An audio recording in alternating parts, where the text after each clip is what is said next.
Mister హైష్ ముఫారే నిజంగా మనందరి హృదయాలలో విశ్వాసపాత్రంగా పాతుకుపోయాడు.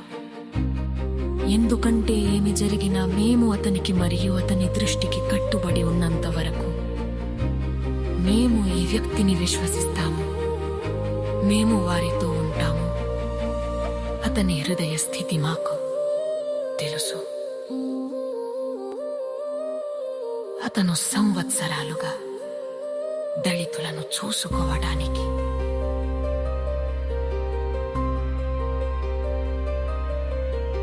ప్రేరేపించబడిన వ్యక్తి అని మరియు అతను తన లక్ష్యాన్ని తేలికగా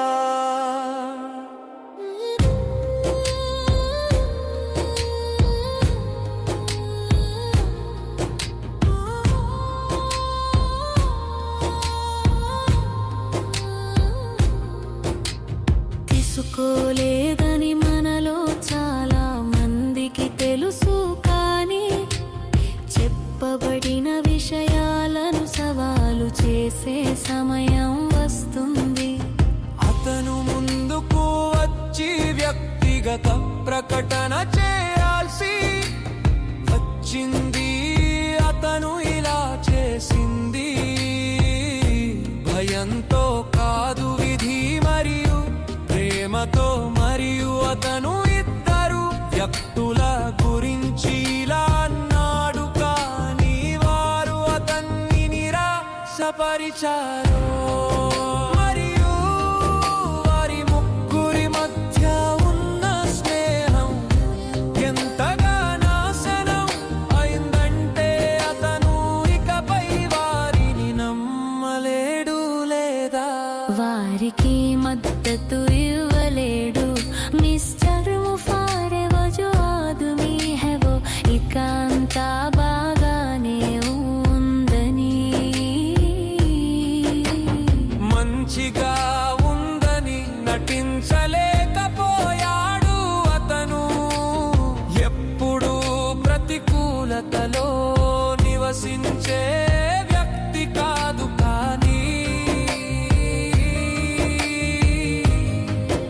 ఈ వ్యక్తిగత సందేశం ఎవరి గురించైతే ఉందో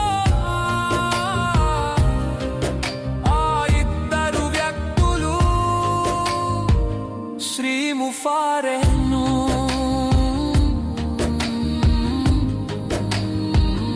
ఒక వైఖరి తీసుకోవడానికి ప్రేరేపించారు. ఇసుకలో ఉన్న సామెత మరియు అతను ఈ సంఘర్షణను పరిష్కరించాలనుకున్నాడు. మానవాళి అభ్యున్నతికి సహాయం చేయడానికి సేవకులుగా తమను తాము సిద్ధం చేసుకున్న విశ్వాసపాత్రులైన అంకిత భావంతో కూడిన విశ్వసనీయ వ్యవస్థాపకులు మరియు సహకారులతో ముందుకు సాగడానికి ముందు అతను మంచి వ్యక్తిత్వం ఉన్న వ్యక్తులను కోరుకుంటాడు. తమను తాము త్యాగం చేసుకునేవారు, ఇచ్చే వ్యక్తులు మరియు ఆ ఇద్దరు వ్యక్తులు. దీనికి విరుద్ధంగా ఉన్నారు వారు.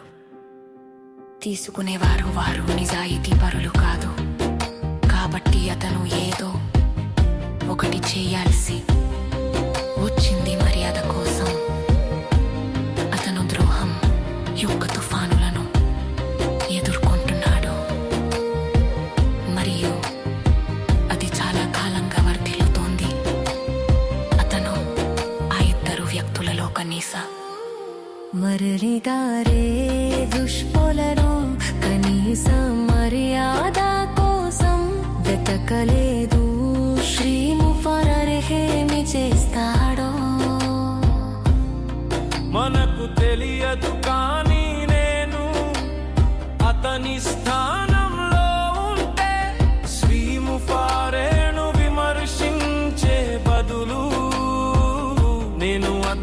క్షమాపణ చెబుతాను, ఎందుకంటే అతను నిజం చెబుతున్నాడని అతనికి తెలుసు. అతను ఎదురు దాడి చేశాడు, అతను సత్యానికి అసత్యానికి